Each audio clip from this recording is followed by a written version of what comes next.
Hey guys, welcome back.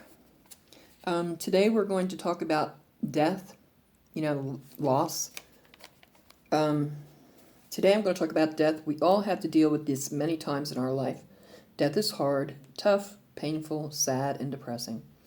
We all put here to do a lot and to learn lessons. When lessons and your mission in life is done, then you pass away and start a new life on a different plane, doing God's work. Death is only for the physical body, like a meat suit, like a car, a vehicle, for the soul to use till the physical body dies. The spirit resides in heaven, and when the physical body, the vehicle, passes on, your soul goes to heaven, and after some time, you may have to do like some healing and stuff like that, and you might have to do some learning. Then you can be reincarnated again. Now, I don't know if you have a choice about reincarnation or not. I'm going to have to research that. So when your loved one dies, you're grieving their physical body and them not being here. The soul used it in life to learn, to grow, to change and accept things and differences. Don't take anyone for granted, because we don't know how long they will be in our lives. Tell people how you feel about them before it's too late. 3 things never die: our memories, our loved one's soul, and your love for the deceased loved ones. Think about that. Don't let anyone tell you how to grieve. We all grieve different. We all love different. The harder our grief is, the more you love that person. No one has any right to tell you how to grieve and for how long. Now, our loved ones don't want us to grieve for too long. They can't have peace until you go through your grief and move on with your life. That's what will make them happy. They are in God's hands with family and friends and are healthy and happy. And if they had physical problems here, like illnesses and stuff like that, when they get to heaven, that's automatically healed. So don't worry about that. Don't worry about if they're mad or anything like that. They don't do that. It takes time to get through grief and back to your life again. Honor their memory by doing something nice. Plant a tree, maybe buy a star online in their name. Do things to make them proud. These are just a few ideas, and you can come up with some on your own. Talk to your deceased loved ones. They can hear you. You might not be able to hear them, but they want you to talk to them. I hope this reading has helped you. I'm sorry for your loss if you're suffering through loss, and I send my deepest sympathy. I hope this has helped. The best thing I found for grief is to cry it out, which is purging, and then release it.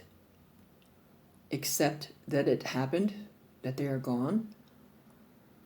And each day after that, do something to get back to your life, to move on with your life, because that's what your loved ones would want. They don't want you to be stuck in grief for years and be crying all the time and all that. They want you to be happy for them because they're with God, family, and friends. They're healthy, they're happy, and they're doing God's work. What else can I say about that?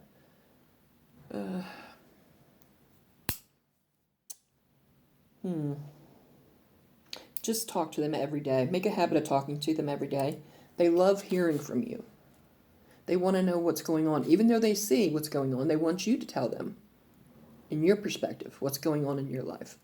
Tell them how much you miss them. Tell them how much you loved them. Tell them you remember the memories. Tell them the memories you remember. That creates a strong bond between you guys.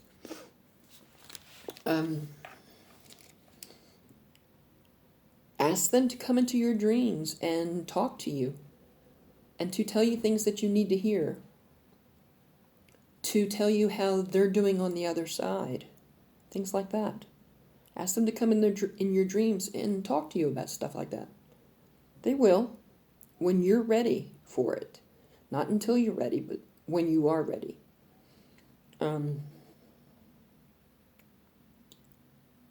Grief and loss is a very tough subject to get through. We've all been there many times, and it happens all the time in our life.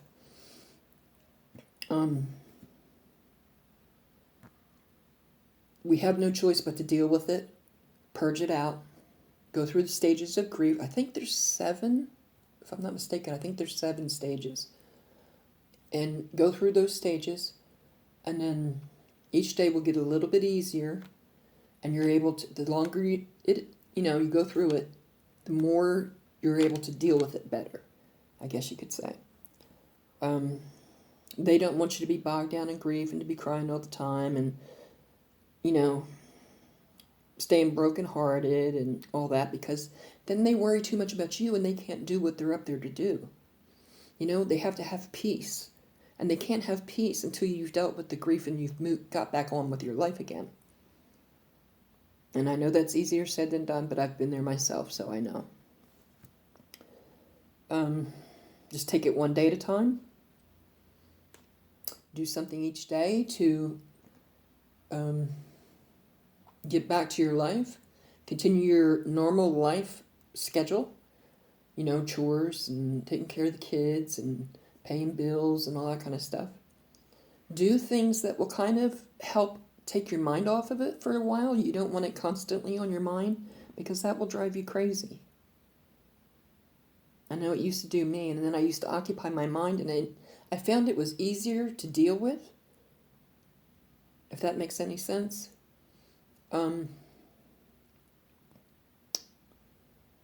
There's no words that anybody can say when you lose a loved one, so other than I'm sorry for your loss, and I send my deepest sympathies, and they're in a great place. But that doesn't help when you're going through so much pain. The harder your grief is, the more painful it is. It just proves how much and how deeply you love that person. People love people in different, I guess you could say, levels, I would say. Some really love them with their mind, their heart, and their soul, and then others, love them and are going to miss them, but they get over their grief quickly. People are different. We have to accept the differences in people and in everything in life, whether we like it or not. The best thing you can do is to get back to your life, a normal routine. Do a couple things one day, the next day do a few more, and the next day do a few more until you're back to your normal schedule. And honor their memory by doing something nice to remember them by. Like I said, my suggestions are planting a tree, buying a star online in their name. Do things to make them proud. Go back to school and get a degree. It's just a few ideas. I'm sure you can come up with a lot of your own that hopefully won't hurt animals or people or anything else. Like, how can I say this? Like those Chinese lanterns, they always fall down and they always get animals hurt. What else?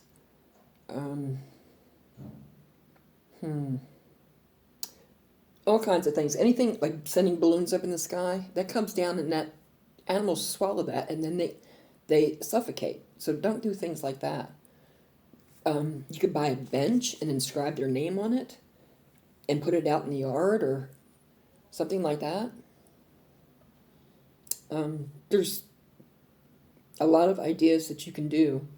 So you can come up with your own if you don't like any of mine. I just give you a few to start you off.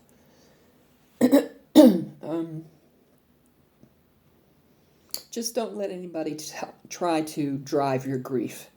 Now, when I say drive your grief, telling you how to grieve, how long, what to do, what not to do, because they may love differently than you do. Each of us are different. We do things in our own way.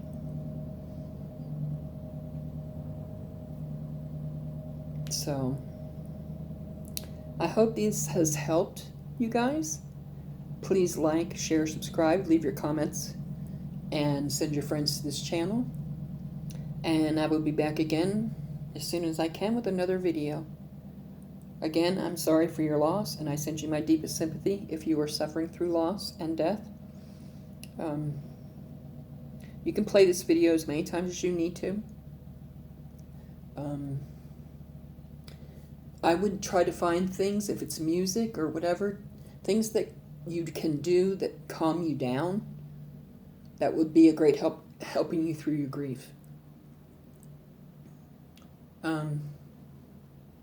I'm going to go, so I'm going to say goodbye, and I'll be back someday with another new video.